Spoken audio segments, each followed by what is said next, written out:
Guys, welcome back to the channel. कैसे हैं आप सब? आज हम पढ़ने वाले हैं विंडसर फ्रेमवर्क। ये बेसिकली एक एग्रीमेंट है, एक डील है जो यूके और यूरोपियन यूनियन के बीच में साइन हुआ है। ठीक है, तो इसको हम प्री से लेके इंटरव्यू पॉइंट ऑफ व्यू तक सब कुछ कवर करेंगे। तो आप वीडियो को लाइक, शेयर और सब्सक्राइब जरूर करें। शुरू करें। विंडसर फ्रेमवर्क से पहले आपको पता होना चाहिए कि बेसिकली यूके और ब्रिटेन, ग्रेट ब्रिटेन के ना डिफरेंस क्या है। ठीक है, आप में से किसी को पता है तो कमेंट करके जरूर बताएं, नहीं तो मैं तो बता ही रहा हूं। ठीक है, यूके और ग्रेट ब्रिटेन।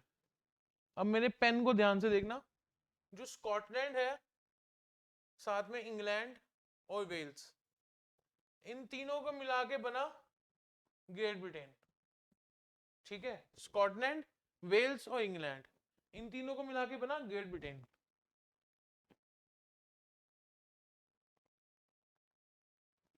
वहीं अगर इसके अंदर स्कॉटलैंड के साथ यहां से नॉर्दर्न आयरलैंड भी आ गया, खाली Northern Ireland, Republic of Ireland नहीं, खाली Ireland, Northern Ireland, Northern Ireland, Wales और इंग्लैंड, इन चारों कंट्रीज को मिला के बना यूके।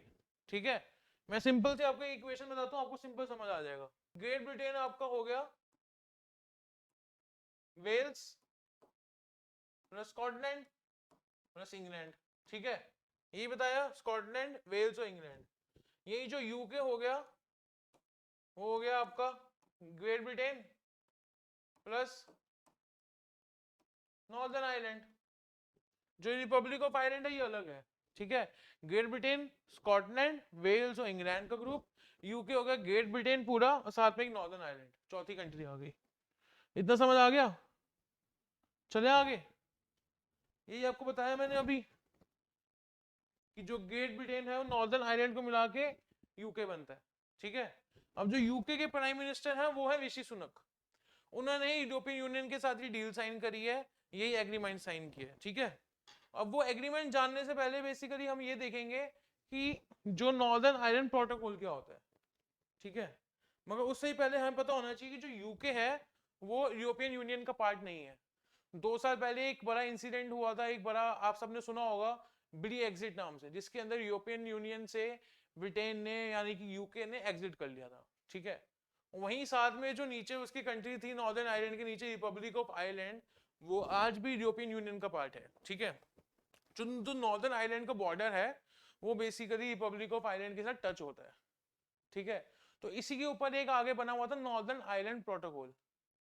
ठीक है, वो नॉर्दर्न आयरलैंड प्रोटोकॉल क्या होता है ये देखते हैं। नॉर्दर्न आयरलैंड प्रोटोकॉल बेसिकली एक एग्रीमेंट था कि अगर ब्रिटेन से मुझे कोई भी ट्रेड अगर नॉर्दर्न आयरलैंड के साथ करना है, या कोई भी गुड्स मुझे अगर मूव करने हैं नॉर्दर्न आयरलैंड में, तो बेसिकली एक स्ट्रॉन्ग पेपर वर्क होता था, एक स्ट्रॉन्ग चेक पॉइंट होता था। ठीक है, जो हमें पहले करना पड़ता था, उसके बाद आप ट्रेड या कोई भी गुड्स कर सकते थे, कोई भी ट्रेड या कोई भी गुड्स आप कैरी कर सकते थे।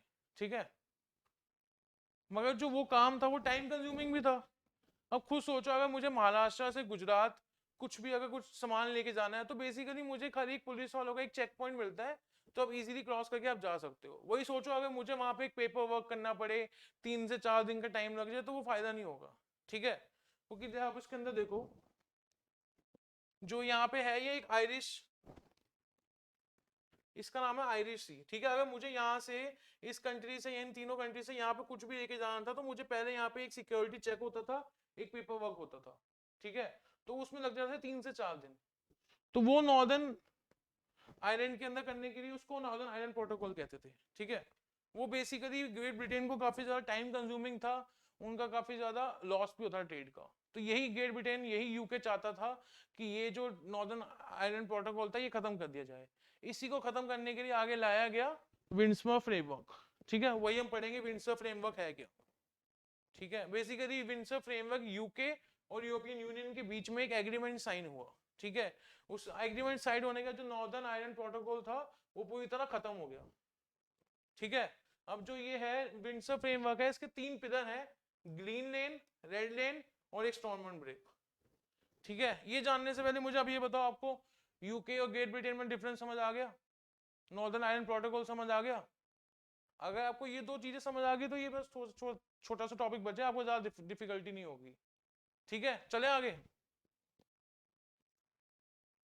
अब ग्रीन लेन क्या है? ग्रीन लेन बेसिकली नया वर्जन हो गया नॉर्दर्न आयरलैंड प्रोटोकॉल का, कि अब आपको कोई भी पेपर वर्क नहीं करना, मिनिमम सिक्योरिटी चेक है, आप इजीली ब्रिटेन से नॉर्दर्न आयरलैंड में जा सकते हो, ठीक है। मतलब बेसिकली दो स्टेट्स के बीच में सीमिंगनेस स्टेट हो सकता है। अब आपको कोई डिफिकल्टी नहीं आएगी। यही लिखा है इसके अंदर, minimum paper work, no to trade between Northern Ireland और ब्रिटेन के बीच में, और नो वेटिंग टाइम। मतलब जो पहले उनको वेटिंग टाइम था 3 से 4 दिन, सिक्योरिटी चेक, ये सब दूसरी चीजें जो ये सब था, सब डिफिकल्टीज खत्म होगी इसकी, ठीक है। बेसिकली यूके के आपस में स्टेट्स में ट्रेड करने के लिए इजी हो गया। इसके बाद आया रेड लेन। रेड लेन बेसिकली हो गया कि अगर आपको यूके के किसी पार्ट से, जो यूके 4 कंट्रीज का एक ग्रुप है, यूके के किसी पार्ट से अगर आपको रिपब्लिक ऑफ आयरलैंड के अंदर जाना है या कोई ट्रेड करना है, तो उसके लिए बेसिकली आप रेड लेन के अंदर आओगे, ठीक है। अब आपको एक कंट्री से दूसरी कंट्री में जाना है, तो उसके लिए तो स्ट्रॉन्ग पेपर वर्क लगेगा ही, और एक सिक्योरिटी चेक भी लगेगा, एक क्वालिटी चेक भी लगेगा, ठीक है, ताकि एक चेक और बैलेंसेस का सिस्टम मेंटेन रहे, ठीक है। बेसिकली रेड लेन यही है। रेड लेन अब आपको बताता हूँ, ट्रेड बिटवीन यूरोपियन यूनियन और नॉन यूरोपियन यूनियन, क्योंकि यूरोपियन यूनियन तो हो गया आपको रिपब्लिक ऑफ आयरलैंड, वही जो यूके वो नॉन यूरोपियन यूनियन है, तो दोनों के बीच में ट्रेड करने के लिए एक सिक्योरिटी चेक लगेगा, एक क्वालिटी पेपर वर्क लगेगा, क्वालिटी चेक लगेगा, और बेसिकली सिस्टम ऑफ चेक्स और बैलेंसेस मेंटेन रहेगा, ठीक है। समझ आ गया। इसका थर्ड और लास्ट पिलर ये है स्टॉर्मोंट ब्रेक, ठीक है। अब स्टॉर्मोंट ब्रेक होता क्या है, पहले स्टॉर्मोंट नाम की एक जगह है, उसके अंदर जो नॉर्दर्न आयरलैंड है उनका लेजिस्लेचर स्टॉर्मोंट के अंदर है। जैसे दिल्ली की एक विधानसभा है, वैसे नॉर्दर्न आयरलैंड की भी एक विधानसभा है, नॉर्दर्न आयरलैंड का भी एक लेजिस्लेचर है। वही लेजिस्लेचर जो है वो स्टॉर्मोंट के अंदर लोकेटेड है, ठीक है। तो इसी के लिए इसको नाम दिया गया स्टॉर्मोंट ब्रेक, ठीक है। स्टॉर्मोंट ब्रेक अब है क्या, स्टॉर्मोंट ब्रेक बेसिकली एक इमरजेंसी प्रोविजन है जो नॉर्दर्न आयरलैंड अपने लेजिस्लेचर में पास करके ला सकता है, अगर उसको लगता है कि European union unfair trade policy follow कर रहा है, ठीक है। तो जो स्टॉर्मोंट ब्रेक बेसिकली हो गया emergency provision against unfair trade, ठीक है, बाय यूरोपियन यूनियन, जो नॉर्दर्न आयरलैंड अपने लेजिस्लेचर के अंदर पास करके ला सकता है, इसीलिए इसका नाम हुआ स्टॉर्मोंट ब्रेक, ठीक है। और ये जो नॉर्दर्न आयरलैंड है वो उसको एक रूल फॉलो करना है। रूल ये है कि उसके 30 मेंबर्स होने चाहिए पास करने के लिए, और साथ में 2 अलग पार्टी होनी चाहिए।